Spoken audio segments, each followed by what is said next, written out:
that woman just rob you? That's my wife. Wow. Well, she certainly seems spirited. Yeah, she's a spitfire. Now, she's just pissed off because I filed for divorce and she didn't ever think I'd be able to afford it. Looks like money well spent. So, I get the house? Yes, you get everything. Bill just wants to keep his share of GS strategies. Whatever. I got the house. Well, good luck to you, Candace. You know, we had a few good years there before it all turned to shit. And I hope you find your frog. Hey, what is GS whatever? Oh, yeah, that's a little company I'm a part of. We win the lottery every month. See you around!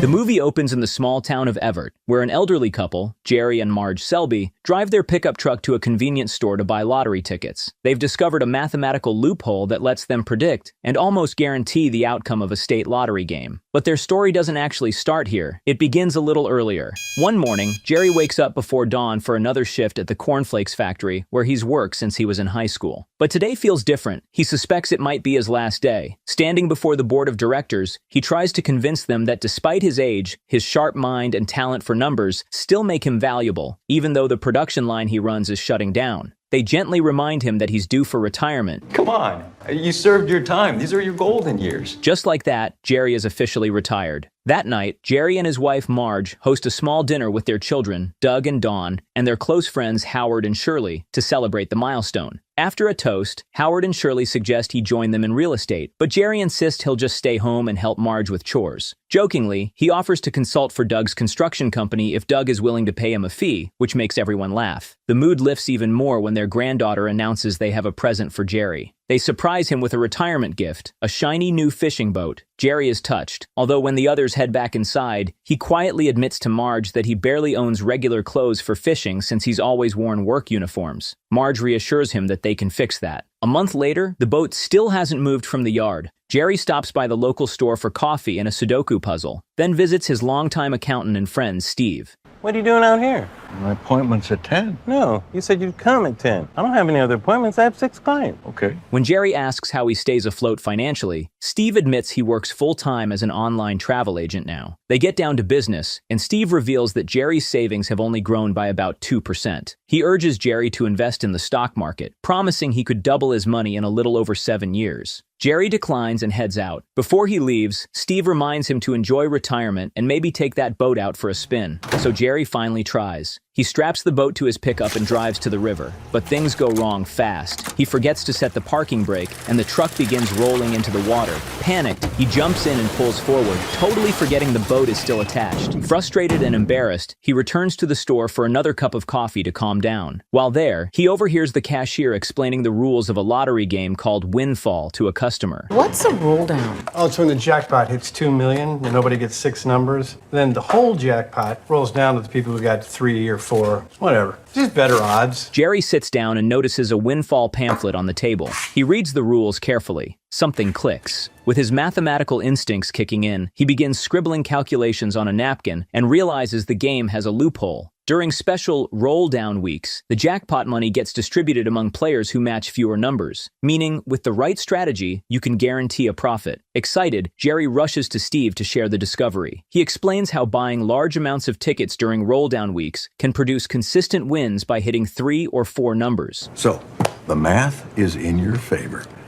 And they missed it. I don't know what this says. It looks like the numbers a crazy man drew in a cell wall. It means that on the roll-down weeks, you are guaranteed to win. That can't be true. Why not? Because it's the lottery. There's a building of people in Detroit whose job it is to know how the numbers work. I cannot believe you are my accountant. Part-time accountant, full-time online travel agent. He heads straight to the bank and asks the teller, Mindy, for a $2,000 withdrawal. Confident in his calculations, he promises he'll be back in a few days with at least 20% more. The next morning, Jerry heads to a local store to buy $2,000 worth of Windfall tickets. That night, he sits glued to the TV as the winning numbers are drawn, quietly writing them down. When Marge walks in, he quickly closes his notebook and pretends he wasn't paying attention. She asks what he's doing, and Jerry awkwardly claims he's just chilling. Marge suggests they watch a movie together, but Jerry keeps acting suspiciously, insisting he's watching something important. You're watching this? No. Yet he immediately turns off the TV when she questions why he's watching the lottery. As soon as she leaves, he switches it back on and continues writing down the numbers. The next day, Jerry sits in a cafe checking his tickets and realizes he lost $327. That night, he and Marge have a game night with their friends Howard and Shirley, but Jerry is completely distracted. He drifts into his thoughts about the lottery and doesn't even hear people talking to him. Jerry. He's so out of it that he mixes up the rules of the simple card game they're playing. Full house.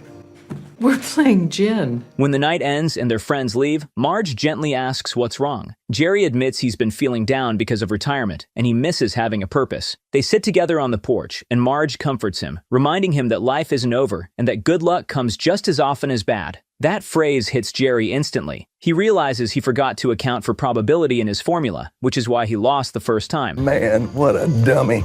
Not you, me. You're a genius. The next morning, Jerry rushes to the bank, bursting with excitement. He tries to explain to Mindy how he miscalculated the frequency of probability, even using a coin flip example. If you take a coin and you flipped it 1,000 times, you might still get 60% hits. But if you flipped it 5,000 times, the probability gets closer to 50%. But she's completely lost. He asks to withdraw $4,000, then changes it to $6,000, then finally makes it $8,000. Eight? Eight. 8,000? Are you sure? Nearly his whole balance. With the cash in hand, he returns to the store and buys a massive stack of windfall tickets. Later, Jerry and Marge have lunch at a diner with Howard and Shirley. They chat about the town's annual Jazz Fest, which has been canceled for years because of an accident that left the town in debt. Then Howard casually asks if they want to buy lottery tickets because a roll-down is happening that night. Marge quickly says, We're not lottery people. making Jerry shift uncomfortably. Howard jokes that only crazy people spend thousands on lottery tickets, and Jerry immediately chokes on his food. Soon after, Jerry is back at the cafe, sorting through his stack of tickets. This time, the math works, and he realizes he's won over $15,000. He cashes out quietly and sneaks the bundles of money into their pantry, stuffing them inside an old popcorn tin. The next day, the family and their close friends gather in the backyard for a barbecue. Jerry hands the grill over to his son Doug and heads inside. Inside the house, Jerry catches his granddaughter Lizzie walking out with the popcorn tin. He stops her and awkwardly claims the popcorn is stale and full of sugar. Lizzie doesn't buy it, but Jerry manages to get the tin from her anyway. He rushes into the pantry, dumps the cash into a cereal box, and hands the popcorn tin back to her. Later that night, Marge approaches him with a suspicious look. Something you want to tell me? What? The pantry. Thinking he's been caught, Jerry immediately confesses everything. I'm playing the lottery. I meant the empty bag of Oreos. How he found a flaw in the lottery system, used their savings to play, and ended up winning $15,000. Wow. After hearing the full explanation, Marge shocks him. She wants to keep going. She says this is the perfect chance for them to spend time together and finally have some fun. She's waited 40 years for a moment like this. I want to have fun. Let's be a little stupid. We got married when we were 17, so we know how to do it. The next day, they head to the local store ready to reinvest the entire $15,000, but the cashier breaks the bad news. The windfall lottery has been shut down in their state. The only place they can play now is Massachusetts. They visit Steve and show him Jerry's calculations, explaining that they plan to take a 10-hour road trip to keep playing. Without hesitation, Steve tells them to put him down for $1,000. I'm in too. You sure? No, but what the hell? Put me in for 1,000.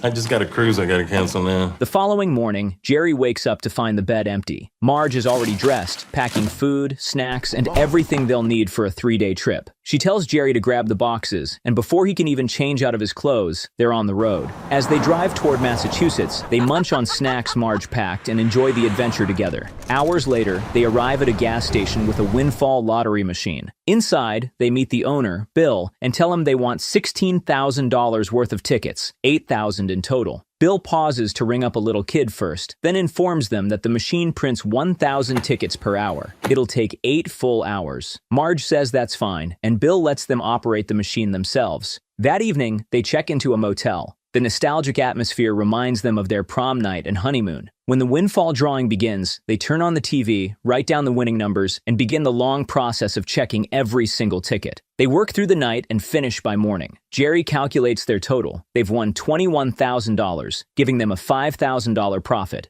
Jerry collects the winnings at the Massachusetts lottery office. When he gets back to the car, he jokes that he expected alarms to go off when he walked inside, but all they did was congratulate him. Marge, thrilled, wonders aloud if they're the only ones who've noticed the loophole. Cut to Harvard. In a dorm room, a student named Tyler sits at his laptop, working on a research project about lottery odds. His roommate thinks the topic is dumb, but Tyler insists it'll still earn him a B. Once the roommate leaves, Tyler looks through the lottery tickets he bought for research. When he picks up the windfall ticket, he flips it over and his curiosity spikes. He starts entering the game's rules into a spreadsheet and running calculations of his own. Back on the road home, Marge suddenly tells Jerry to pull over. He does, and they step out of the car. Marge tells him she thinks there's a reason they stayed in their small town for 40 years, that maybe this was the reason. Since Jerry says the more they bet, the better the odds, Marge suggests they bring in the people from their town and let everyone benefit from the loophole. The next day, Jerry and Marge meet with Steve again and tell him they want to start their own corporation, one where the entire town can buy shares so they can raise more capital and increase their profits. Steve loves the idea, buys more shares himself, and helps them set it up. Soon after, Jerry gathers his friends and the town residents at the local diner to explain the new venture. The company is officially registered as GS Investment Strategies, and Jerry explains that each share costs $500. Raj, one of the residents, asks if he can contribute something other than cash because money is tight. What if we want in, but we're behind on our bills and don't have enough for a share? Do you accept other forms of payment? In the next scene, Jerry pulls into the driveway with a quad bike in the back of his truck. Raj's alternative payment. Marge introduces the idea to their friends Howard and Shirley, who are immediately excited and join in. Criminal like this? No, Shirley, it's not criminal. We're gonna pay taxes on all the winnings and claim expenses. Jerry's got it all worked out. Jerry then calls their daughter Dawn, who signs up instantly without needing any explanation. But when Jerry visits his son Doug, Doug isn't convinced and refuses to join. Doug clearly holds a grudge against his father for never really understanding him. Well, it's just math. It's always just math. It's like sorting through coins looking for buffalo nickels because you had calculated there was, one in every 7 rolls or something? Yeah, we made $600. If we sorted through coins every weekend for a month, I was 12.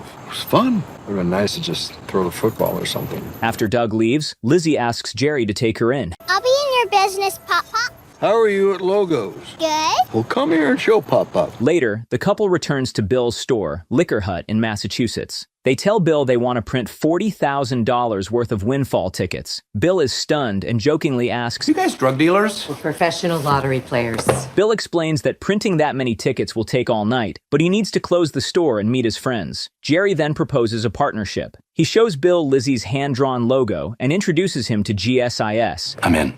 Can I be in? As Jerry and Marge begin printing the tickets, Bill is outside telling his friends about the investment opportunity. 2 of them agree to sign up on the spot. I believe we are done. Hey, I got 2 more shareholders. So the couple prints even more tickets for them as well. Later that night, Jerry and Marge check into their motel again. After watching the windfall drawing and writing down the numbers, Jerry suggests grabbing coffee to start counting tickets. Marge gives him a flirty look and tells him it can wait till morning. Jerry gets the message. The next morning, they're still in bed when loud banging echoes through the room. Jerry opens the door and finds Bill bursting with excitement. He reveals that they don't have to count the tickets themselves. The lottery sent the store a tally of all winning tickets purchased there. The total is $82,000, and since Jerry and Marge bought every ticket printed, the entire prize is theirs. Meanwhile, in Boston, a frustrated news editor pressures one of his lottery reporters to find him a big, viral story, something that will get clicks and save the company from falling behind. Back in Everett, the Selbees continue increasing their bets with each roll down, and the winnings keep growing. They store every ticket they've ever bought inside their garage to protect themselves in case of an audit. The whole town gets involved, and the couple's new business becomes something everyone celebrates. Meanwhile, at Harvard, Tyler finishes his research project, the one he titled Windflaw. His roommate is stunned by the discovery and asks if it's real. Tyler confirms he ran simulations and that the strategy works. The only issue now is raising at least $10,000 to play. His roommate suggests asking his dad, but Tyler refuses. Instead, he gathers their entire dorm together that night and delivers an inspirational speech about seizing the moment. He reveals the loophole in the lottery system, but they'll need to bet big. He tells everyone to ask their parents for money under the pretense of paying for school supplies. Also, I'm going to need you all to fill out about 300 lottery slips so we don't bet duplicates.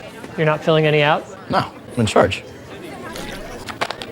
Back in Everett, Shirley and Howard show Doug the rundown amphitheater where the town's annual jazz festival used to be held before the accident that shut it down. They tell him they want to use the lottery profits to rebuild it. Doug later visits Jerry and helps him sort the stacks of tickets in the garage. Jerry explains they must keep every losing ticket in case the IRS comes knocking. Doug then reveals he's been hired by the group to renovate the amphitheater. Jerry admits he made Doug a shareholder from the beginning. You have a share. What? You did from the start. Dad, you didn't have to do that. Oh, I didn't want to count nickels without you. Later, Jerry and Marge host a shareholder meeting in a member's bookstore. The room erupts in applause as Jerry steps up. He tells everyone they're doing extremely well and that they'll use most of their capital for upcoming bets, rebuild the amphitheater, bring back Jazz Fest, and continue improving the town. Just as he's about to read the profit ratio, Raj interrupts. Yes, Raj? Is there not food at this thing? No, this is a shareholder meeting. It's not a party. Then why did you have it at 6 when we all eat? Jerry suggests heading to the diner later, but the whole crowd instantly gets up and leaves, proving how much they trust him. They don't even need the numbers. Later at the diner, Jerry and Marge reveal to Steve their most ambitious plan yet. They will be betting $600,000 on the next play. $500,000 in one play. Oh, the money's the easy part. Is it? It'll take 4 days of betting, 2 machines, 12 hours a day. Then why don't you just bet the normal amount? They explain that the lottery might not last much longer, so they want to maximize profits while the loophole still exists. Soon after, Bill takes Jerry to another friend's store, where he's secured access to a second printing machine so they can operate without interruptions. Meanwhile, at the news company, the lottery reporter Maya finally brings her boss a lead. She says the lottery is required to publish a list of people who win more than $50,000 4 times a year. According to recent records, one name keeps appearing. A man who drives 10 hours to Massachusetts every 3 weeks and somehow keeps winning big. They both agree that something is definitely suspicious. While Marge is printing tickets at Bill's liquor store, a woman storms in, grabs a pack of beer, and calls Bill a loser before walking out. Marge asks who she is, and Bill casually reveals that it's his wife. He explains he already filed for divorce and only managed to afford it thanks to his investment shares. Bill then admits he wants a woman just like Marge, but younger, and Marge gives him a few tips on self-improvement. My mother used to say, kiss a few frogs, then when you find your prince, you'll realize that the frogs are better because they make you laugh. You need a new frog. Back at Harvard, Tyler proudly announces that their group has won $50,000, waving the check in the air. He tells everyone they're going to make even more money, but it will take time and discipline. As he hands out tickets for the group to fill, Eric reveals something alarming. Another group has discovered the lottery flaw too. Their winnings are smaller because they aren't the only ones playing. Eric confesses he figured this out by hacking into the state lottery system. With that information, he traces the competition's location and realizes they're betting from Sunderland, a location not too far from them. Public information? No, I hacked the state lottery. Nice. Wait, that's my laptop. Yeah, you should destroy your hard drive after this. Dude. Whatever. So they decide to pay them a visit. At Bill's store, Marge watches as Jerry combs his hair and straightens himself before walking in. He grabs a bottle of champagne and tells her he stopped printing early so they could celebrate their 46th anniversary. He pours them glasses, they toast, and Jerry plays music so they can dance together. In the middle of their sweet moment, Tyler and Eric walk in, laughing in disbelief. They expected the competing group to be some kind of criminal syndicate, not 2 old people dancing in a liquor store. You guys are the other group. we thought it was gonna be like a crime syndicate or something. Tyler then proposes a partnership. If Jerry and Marge combine their capital with Harvard's pool, Tyler's team will handle everything and split the profits. Jerry politely refuses, saying they prefer doing things their own way. We're good. What? This is about making money. You like money, right? Well, not as much as I like other things. Oh gosh, these kids have no idea how much this man likes to cook. Would you like a glass of champagne? No, I only drink Jaeger and Red Bull, but thank you. Well, at least she'll never have to worry about being our age. Before leaving, Tyler brags that Harvard teaches binomial distribution and claims Jerry doesn't understand how much more efficient it is. Binomial distribution only considers 2 factors, not a third, which is human error, or a fourth, which is the time it takes for you to fill in the tickets. You gain a whopping $32 for every $100,000 you win. You're welcome. Seriously? Shut up. Jerry and Marge simply smile and return to dancing. Meanwhile, Bill finalizes his divorce. His wife gets the house, but all Bill wants is to keep his shares in GS investment strategies. As they leave the lawyer's office, she angrily asks what he even does with the investment. Bill proudly tells her they win the lottery every month and drives off, leaving her furious. Back in Everett, Raj tells Marge he wants to reopen his ice cream shop. Marge explains there's a way he can lease the building, but says Jerry can break it down better. Elsewhere, Steve shows off his brand new red Ferrari to Jerry. He even offers to let Jerry drive it while he vacations in Mexico, but Jerry politely declines. They sit for coffee, and Jerry mentions the Harvard group. Steve isn't worried. He figures as long as Jerry and Marge keep printing and counting the tickets themselves, they'll stay ahead. Jerry admits they actually enjoy the work. Later in Massachusetts, Dawn helps her parents check stacks of tickets, but quickly complains about how exhausting it is. Still, she says she's happy to finally spend time with them. Oops, this one's a winner. Oh, you missed it. After a while, she gets tired and asks if the motel has a bar. We're gonna have to double check all the... Meanwhile, at the state lottery headquarters, the reporter, Maya, meets the CEO, Grazio. She mentions she has questions. Grazio proudly talks about how successful the lottery has been for the state. Maya subtly hints at a mysterious player from Michigan who keeps winning large sums every month. Some retiree gets lucky and they send a spotlight reporter. I didn't say he was a retiree. Which makes it clear the CEO already knows more than he's letting on. Back in Everett, Jerry walks into Leon's store for his usual morning coffee. As he's pouring a cup, he's shocked to see Tyler waiting for him. Tyler says he no longer wants a partnership. He wants Jerry and Marge to stop playing entirely. He admits they hacked into the lottery system once, and now threatens that if Jerry doesn't quit, they'll hack into his and his group's bank accounts, credit, and identity. Jerry asks why he's doing this. Tyler calmly says it's nothing personal. He just wants the whole pool to himself. Leon, the store owner, watches quietly in the background. Tyler ends with, "It's over. Enjoy your golden years," and walks out. When Jerry gets home, he finds Marge already buzzing with excitement, preparing for their next trip to Massachusetts. But Jerry sadly tells her they won't be playing the lottery anymore, leaving Marge shocked. That evening, they hold a shareholders meeting. Jerry takes the stage and, with a heavy heart, announces that they will no longer be playing, disappointing the entire room. He lies, saying it's because of new variables in the game. Leon quietly tells Doug about what happened between Jerry and Tyler at the store. Doug approaches Jerry and urges him not to let some college kids take this away from him. So you're really gonna let some college smartass take all this away from you? He reminds Jerry that because of him, the whole town has regained its spark, and everyone is now happy. Doug tells him their small town feels big again because of Jerry, and he shouldn't let anyone steal that away. Doug leaves, and Marge walks up to her husband. Jerry reflects, recalling a time he took Doug fishing as a boy. He was, 16, 17. I started calculating how fast the bobber was moving so I can figure out the speed of the current. And then I hear him ask me, "Well, what do you think, Dad?"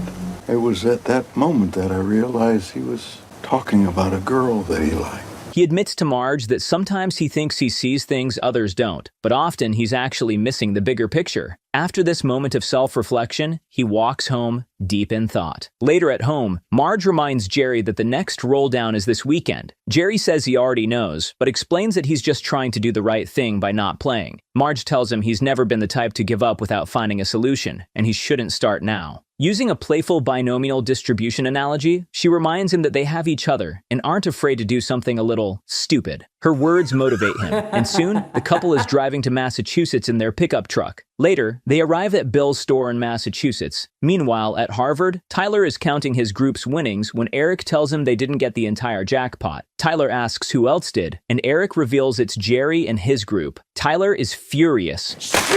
Realizing that Jerry has called his bluff, he devises a plan to trigger the roll down and claim the entire $2 million jackpot for himself. He explains to Eric that $100,000 is added to the lottery pot every day, and when it reaches $2 million, a roll down occurs. If they wait until the pot hits $1 million and then bet that same amount, they can trigger the roll down and win everything. We bet $1 million in one day. I mean, we own the game. And where do we get $1 million? But Tyler has a plan. The next day, Tyler presents his idea to some of his dad's friends, asking for their investment. One asks if his dad knows about this, but Tyler assures them his dad has never made $1 million in a single night. Impressed, they agree to fund the plan. Tyler then instructs some of the students to head to different ticket printing shops and warns them not to let anyone interfere. Hey, what happens if somebody wins the jackpot and we lose $1 million?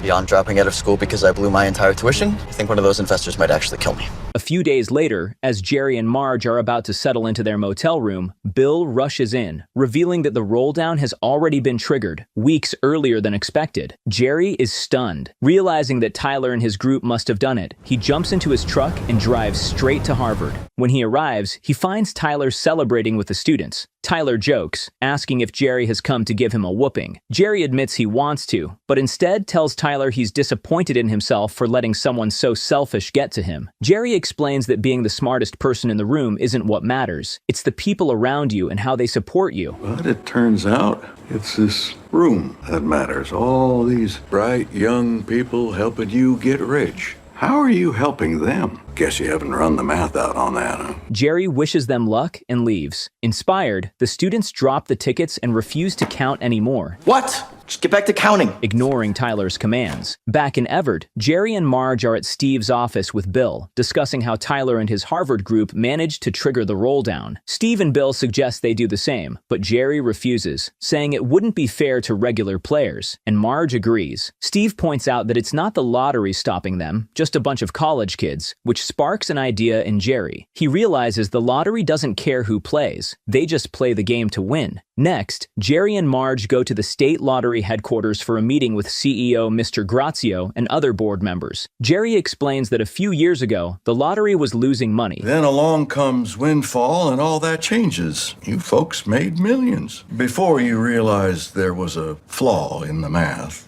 But since only they and the Harvard students figured it out, the lottery kept profiting from unaware players. Now, Jerry and Marge demand two things. The jackpot pool must be displayed on the website for transparency, so no one can trigger a roll-down, and they want 2 machines installed at Liquor Hut. Grazio smiles and agrees to their requests. At Harvard, Tyler is planning his next play and bragging about how they won't need real jobs. The lottery changed the website. You can track the jackpot online. We can't roll it down anymore. Tyler immediately suspects Jerry is behind it. Shit! And vows to get revenge. Later, Tyler returns to his usual playing hall, but finds only Eric there. The rest of the group refuses to play anymore because of Tyler's behavior. Frustrated, Tyler brags to Eric that he will play alone and doesn't need their help. Moments later, he's waiting for his tickets to be printed at a nearby liquor store, completely alone. Meanwhile, back at Liquor Hut, Jerry and Marge are busy using the 2 new machines. Meanwhile, lottery reporter Maya reviews the past 6 months of state lottery winnings and notices Jerry's name appears every 3 weeks. With the help of her boss, she also spots Tyler's name and realizes another player has been cashing in big too. Back in Everett, Raj finally reopens his ice cream shop thanks to the investment group. Doug helps Jerry fix his car while Lizzie plays nearby. Jerry brings out an old football, saying he's always wanted to toss it with Doug, something they never did when Doug was little. They start tossing the ball, enjoying the moment when Maya interrupts, asking to speak with Jerry about GS investment strategies. He takes her to the garage to show the mountains of lottery tickets and explains that he and Marge actually enjoy counting them themselves, even in a motel room for 11 straight days. You and your wife count tickets in a hotel room for 11 days? Yep.